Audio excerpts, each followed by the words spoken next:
तर नमस्कार मित्रांनो, आज मी तुम्हाला माहिती सांगणार आहे मुरुन मल्लार कर्नाटकमधील प्रमुख 12 खंडोबापैकी एक खंडोबाचं मंदिर आहे। त्याबद्दल तुम्हाला मी पूर्ण माहिती सांगणार आहे मित्रांनो। या खंडोबाला मुरुन मल्लार या नावाने कर्नाटकामध्ये ओळखतात।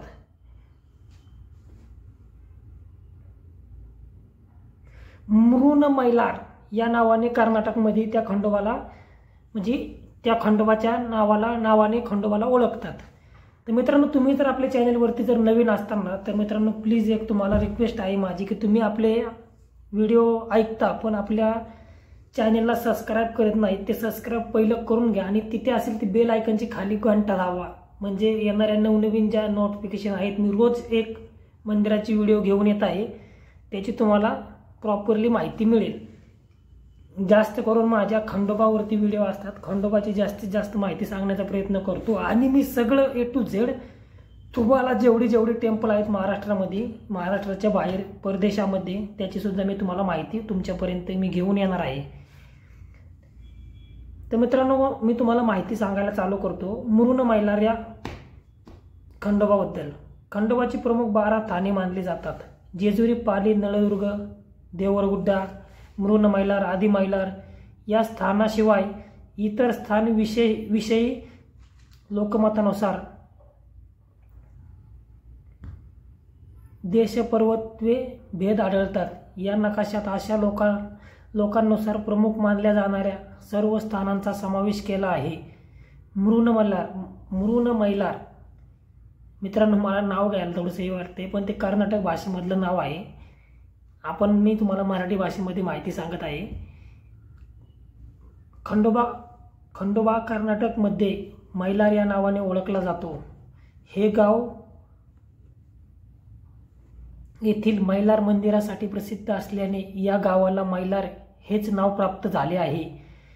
या गावास मुरुन मल्लार या नावानेही ओळखले जाते। येथील मंदिरातील मल्लाराची मूर्ती मातीपासून बनवलेली आहे अशी लोक श्रद्धा आहे, यामुळे मुरुन मल्लार असेही म्हणतात।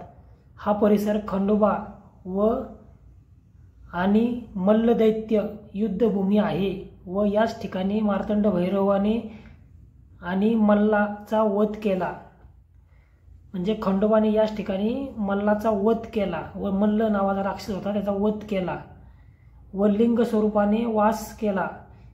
येथे ऋषीमुनींनी मातीच्या मल्लाराची मूर्ती बनवली, तीच ही मूर्ती असल्याचे स्थानिक लोक सांगतात।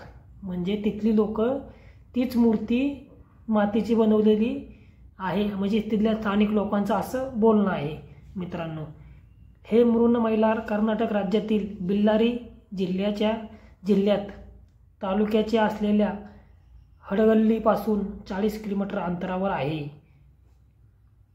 गुंतल आणि राष्ट्रीय महामार्ग क्रमांक 9 वरील रणीबेनूर येथून 34 किलोमीटर आहे।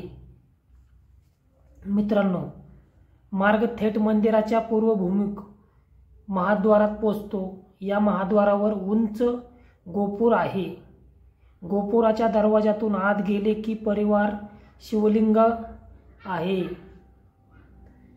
परिवार शिवलिंग आहे म्हणजे मित्रांनो तिथं खूप साऱ्या मूर्त्या आहेत आणि तिथे एक शिवलिंग आहे त्या ठिकाणी। व दक्षिण बाजूस उत्तरभिमुख देवडी, वीरभद्र व दुर्गा यांच्या मूर्त्या आहेत। पुढे पूर्वभिमुख मंदिरासमोर एक उंच दीपस्तंभ असून मुख्य मंदिराची चौघई मंडप, नवरंग मंडप, अंतराळ गर्भगृह अशी रचना आहे। चौघई पंचखमी मंडपाच्या आतल्या गईत दोन्ही बाजूस चबुतरे असून यावर देवाचे घोडे, पालख्या इत्यादी वस्तू ठेवलेल्या असतात। या पुढे पश्चिम बाजूस नवरंग मंडप असून त्याचे पुढे अंतराळ आहे। अंतराळाच्या पुढे गर्भगृह लागते। पूर्वभिमुख गर्भगृहात खालील बाजूस जमिनीवर सोयीने लिंग असून ते हलणारे आहे। यास धातूचे मुखवटे झाकले आहेत। या लिंगाचे मागील बाजूस उत्सव मूर्ती असून त्याचे वर भिंतीतील मोठ्या कोनाड्यात मैलाराची खंडोबाची बैठी चतुर्भुजी मूर्ती आहे। या मूर्तीच्या मांडीखाली या मांडीखाली मणी व मल्ल यांची मुंडी आहेत। ही मूर्ती काळी असून पाषाणाची वाटते, पण ही मातीची असून तिला तेल लावल्याने ती काळी दिसते असे सांगितले जाते। मंदिर परिसरात 1 फेब्रुवारी 1047चा शिलालेख आहे। प्रशस्त आवार असल्याने या मंदिराच्या पश्चिम बाजूच्या आवारात एक पूर्वभूमिक सोपी आहे। येथे झोपाळ्यावर गादी असून ही कपिल मुनी यांची गादी असल्याचे व या ठिकाणचे वास्तव्यास होते असे सांगतात। म्हणजे कपिल मुनींची तिथं पाठीमागं चौपाळा आहे, म्हणजे एक झोका टाईप आहे, तिथं ती गादी आहे, ती कपिल मुनींची आहे असे तेथील प्रॉपर लोक सांगतात। मुख्य मंदिराच्या पश्चिम बाजूस उत्तरेकडे एक चौथारा असून त्यावर एक लिंग, नाग व खडगधारी भग्नशिल्प आहे। येथे यात्रेमध्ये पवडाचा कार्यक्रम होतो। या चौथाऱ्याच्या बाजूस देवडी असून यात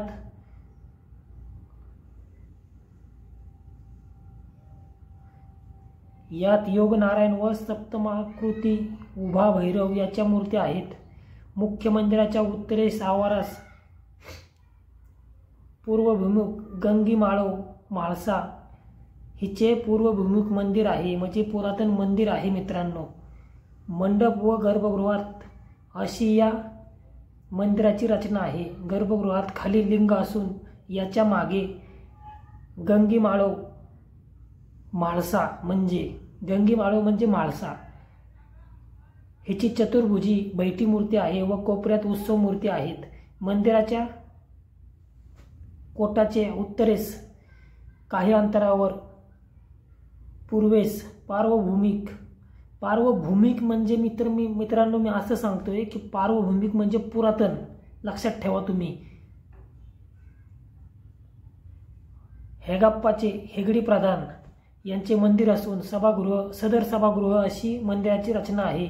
गर्भगृहात चतुर्भुजा हेगडाची मूर्ती आहे।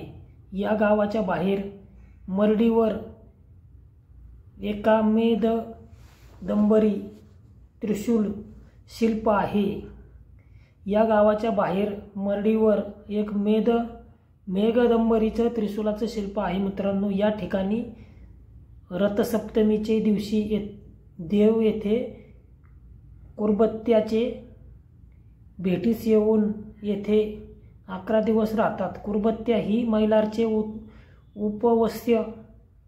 उपवस्त्र्य असल्याचे सांगतात। यात्रा व उत्सव प्रत्येक रविवारी पालखी सोहळा असतो। वैशाख शुद्ध प्रतिपदेस यात्रा सुरू होते। द्वादशीस मैलार माळव विवाह सोहळा होतो। मैलार माळव म्हणजे खंडोबा आणि म्हाळसाचा विवाह सोहळा होतो। पौर्णिमेस रथोत्सव व वध प्रतिपदेस रंग खेळला जातो। या दिवसात गर्दी असते। आश्विन शुद्ध प्रतिपदा ते दशमी रोज रात्री पालखी सोहळा। विजयादशमी सीमा उल्लंघन। आश्विन वध सप्तमी देव घोड्यावर कुरबत्त्याच्या भेटीस जातात। या दिवशी पवाडाचे कार्यक्रम होतो। मार्गशीर्ष शुद्ध प्रतिपदा ते षष्ठी षडरात्र उत्सव। षष्ठीस भंडारा पूजा। पौष महिन्यात धनुमास रथसप्तमी देव कुरबत्त्याच्या भेटीत मरडीवर जातात। येथे 11 दिवस मुक्काम। 12व्या दिवशी हेगाप्पाकडे येतात, म्हणजे हेगडे प्रधानकडे। माघ पौर्णिमे ते तृतीयेपर्यंत मोठी यात्रा व यावेळी लंगर तोडला जातो। देवगुड्डा हे कर्नाटकमधील गाव मैलार मंदिरासाठी म्हणजेच खंडोबा मंदिरासाठी प्रसिद्ध आहे। या गावाचे मूळ नाव गुड्डापूर म्हणजेच टेकडीवरील गाव, पण येथील मंदिरामुळे देवाची टेकडीवरील गाव म्हणून देवगुड्डा झाले. खंडोबाने ज्या मणिमल्ल राक्षसाचा वध केला त्या राक्षसाचे राजधानीचे हे गाव. त्यांचे मृत्यूसमयी विनंती करून देवाने त्यांचे प्रेतासन करून येथे वास केला अशी जनश्रुती आहे. टेकडीवर वसलेले हे गाव सुंदर आहे, खूप सुंदर आहे मित्रांनो. हे गाव मी स्वतः जाऊन आलेलो आहे. खूप मस्त वाटतं, निसर्गाचं मस्त वातावरण आहे तिथं. देवरगुड्डा कर्नाटक राज्यातील असून राष्ट्रीय महामार्ग 9 वर धारवाड कडून बंगलोरो कडे जातात. मोतीबेनूर गावाच्या पुढे 9 किलोमीटर अंतरावर रस्त्याच्या पूर्व बाजूस देवरगुड्डा कडे जाण्यासाठी कमान दिसून येते. 8 किलोमीटर अंतरावर देवरगुड्डा आहे. राणीबेनूर गुतल रस्त्यावरील देवरगुड्डा असल्याने या मार्गावरून ही येथे पोहोचता येते. देवरगुड्डा गाव वसलेली टेकडी उंच सुमारे 200 फूट आहे. टेकडीच्या पायथ्यापासून सुमारे 125 पायऱ्या चढून मंदिरापर्यंत पोहोचता येते. गाडी मार्ग मंदिरापर्यंत पोहोचल्याने या मार्गाचा वापर कमी झाला आहे. रस्त्याने जाताना एक शिवद्वार दिसते आणि तेथून पुढे आपण डोल मंडपाजवळ पोहोचतो. येथून दक्षिणेस समोर मंदिराच्या प्रकाराचे उत्तरद्वार दिसते. उत्तरद्वाराचे पश्चिम बाजूस थोड्या अंतरावर पार्वभूमिक हेगडी मंदिर आहे. हेगडी प्रधानाचं मंदिर आहे. म्हणजे मंदिराचे आवाराचे उत्तर भिंतीस काली मंदिर आहे. येथील मूर्ती बैठी व चतुर्भुजी आहे. उत्तर दरवाजावर नगारखाना असून दरवाजाच्या अंगास मारुती व भैरवाच्या कोनाड्यात मूर्ती आहेत. या प्रवेशद्वारातून आपण मंदिराच्या प्रकारात प्रवेशतो. प्रकाराच्या मुख्य मंदिरासमोर एक नाग प्रतिमा असून टिळा हुरूप नागाप्पा म्हणतात. याचे व मुख्य मंदिरामध्ये एक दीपस्तंभ आहे. हुरूप नागाप्पास रोग बरे होण्यासाठी येथे मीठ वाहिले जाते. म्हणजे तिथं मित्रांनो असा विषय आहे की त्या मंदिरामध्ये एक नाग प्रतिमा आहे आणि तिथील लोकांचं म्हणणं आहे की त्या मंदिरामध्ये रोगराई बरी होण्यासाठी तिथे मीठ वाहिले जाते त्या मूर्तीला. मुख्य मंदिर पार्वभूमिक असून मुख्य मंदिर पुरातन असून 5 खणी मंडप, तिघई मंडप, नवरंग मंडप, अंतराळ व गर्भगृह अशी रचना आहे. 5 खणी मंडप बंदिस्त असून त्यास पूर्व, उत्तर, दक्षिणकडून प्रवेश आहेत. नवरंग मंडपास उत्तर बाजूस बाहेरच्या अंगास देवड्या आहेत. मंडपात प्रवेश केला की तेथे मोठा दरवाजा आहे.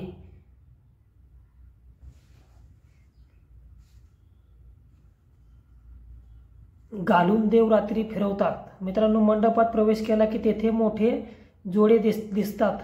हे जोडे घालून देव रात्री फिरवतात अशी जनश्रुती आहे. मित्रांनो, म्हणजे तिथे मंदिरात प्रवेश केला की तुम्हाला नाही का आतमध्ये मोठे जोडे दिसतात आणि तेथील लोकांचं म्हणणं आहे की ते जोडे घालून देव रात्री फिरत असतात अशी तिथली लोक सांगतात. 2 चौथऱ्यावर देवीची पालखी व उत्सव वाहने ठेवलेली दिसतात. पुढील नवरंग मंदिरामध्ये खांब कातीव असून मंडपात दक्षिण व उत्तर बाजूस पश्चिम भिंतीस अनुक्रमे स्कंदलिंग व गणेश प्रतिमा आहे. गर्भगृहात पश्चिम भिंतीत पूर्वभिमुख देवळीत बैठी चतुर्भुजी मल्हाराची खंडोबाची चतुर्भुजी मूर्ती असून टिळा धातूचे मुखवटा व कपड्यांनी सजवलेली असते. या मूर्तीमागे धातूची प्रभावळ आहे. या मूर्ती पुढे अंतर्गृहात सोयीने मैलार लिंग असून यास धातूचे कवच व मुखवटा घातलेला असतो. मुख्य मंदिराच्या उत्तर बाजूस मागे माळव माळसा हिचे मंदिर पूर्वभूमिक असून सदर सोपा व गर्भगृह असे भाग आहेत. गर्भगृहात माळव म्हणजे म्हाळसा ही चतुर्भुजी बैठी मूर्ती असून तिच्यासमोर लिंग आहे. या मंदिराच्या मागील बाजूस प्रकाराचे वायव्य कोपऱ्यात पूर्वभूमीक तृपद माळव धूर्तमारीचे मंदिर आहे. सदर व गर्भगृहात अशी मंदिराची रचना असून गर्भगृहात तुपद माळव दूतमारीची चतुर्भुजी मूर्ती आहे. मुख्य मंदिराच्या आवाराचे उत्तर दरवाजामधून सरळ उत्तरेकडे जाणारा रस्ता मरडीकडे जातो. या रस्त्यातील चौक ओलांडल्यावर उत्तरेकडे पश्चिम बाजूस पार्वभूमिक मंदिर दिसते. ते करबती माळव हिचे कुर्बतय म्हणजे धनगर ही मैलाराची द्रौपदी पत्नी अथवा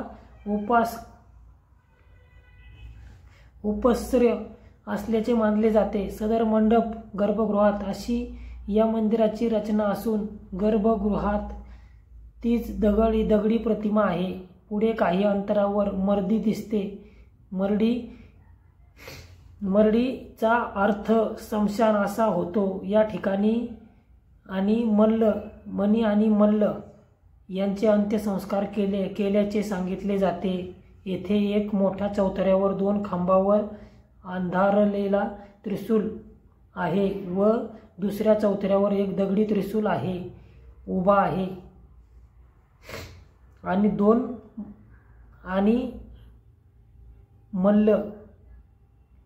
मणी आणि मल्ल स्मारके असावीत. अशी उत्सवास देव पालखी येथे येत असते.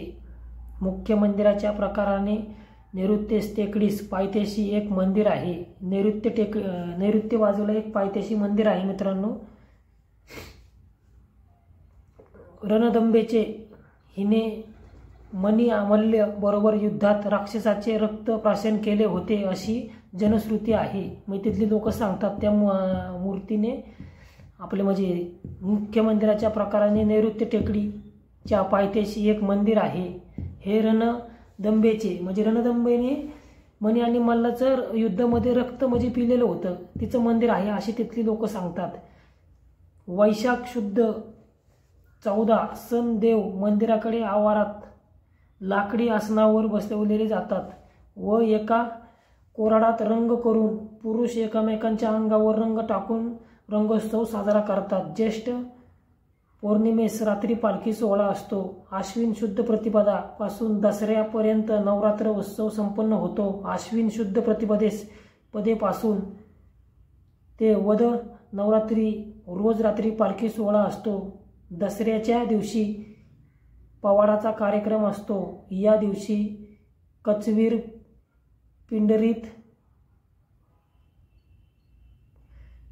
पहार मारून घेणे, हातावर खिळे मारून त्यावर ज्योत पेटवून आरती करणे इत्यादी पवाडाचे प्रकार करतात. आश्विन वद नवमीस देव पालखीतून मरडीवर जातात व कुर्बती माळवच्या भेटीत जाऊन येथे नवमीच्या वग्या उंच धनुष्यावर चढून भविष्य कथन करतात. मार्गशीर्ष प्रतिपदा ते षष्ठी खंडोबाचे षडरात्र उत्सव साजरा होतो. यास मार्गशीर्ष पौर्णिमा यात्रा भरते.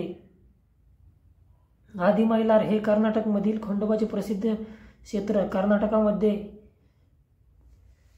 खंडोबा मैलार या नावाने ओळखला जातो. खंडोबा विषयक आद्य ग्रंथ मल्हारी महात्मा याची ही जन्मभूमी. या ग्रंथात शेवटी मार्तंड भैरवाचा अवतार धारण केला त्यांची ही तपोभूमी. यामुळे यास आदिमैलार म्हटले जाते. मित्रांनो तर अशी आहे येथील खंडोबाची माहिती.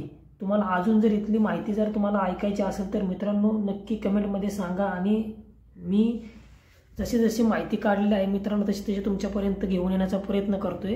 तुम्हाला अजून जर याच्यामध्ये काही जर जसं आता नवीनच आहे माझे मित्रांनो 5वी 6वी व्हिडिओ असेल शिकतोय मित्रांनो तुम्ही सपोर्ट करा आणि मला सांगा. तुमचा छोटा भाऊ असल्यागत मी माहिती काढून तुमच्यापर्यंत पोहोचवण्याचा प्रयत्न करतोय. तुम्ही ऐकताय मला बरं वाटतंय. फक्त सबस्क्राईब करा आणि बेल आयकॉनची घंटा दाबा म्हणजे येणाऱ्या नवनवीन व्हिडिओ तुमच्यापर्यंत येऊन जातील.